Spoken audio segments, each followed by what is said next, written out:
ഖദീജ റളിയല്ലാഹു അൻഹയുടെ ജീവിതം കൃത്യമായി വായിച്ചിട്ട് ഡോക്ടർ മുഹമ്മദ് അബ്ദു യമാനി അദ്ദേഹത്തിന്റെ പുസ്തകത്തിൽ എഴുതുകയാണ്, വഖദ് വജദ്തു ഖിലാല റിഹലാതി ഫീ ഔറൂബ, യൂറോപ്പിലേക്ക് ഞാൻ എൻ്റെ യാത്രാ മധ്യേ ചില ജനങ്ങളെ ഞാൻ കണ്ടു.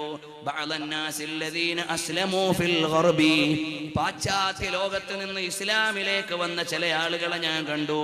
യഖൂലൂന ബികുല്ലി സറാഹത്തിൻ അന്നഹും അസ്ലമൂ ബഅദ അൻ ഖറഊ അൻ ഹയാത്തി സയ്യിദത്തി ഖദീജ ബിൻത് ഖുവൈലിദ്.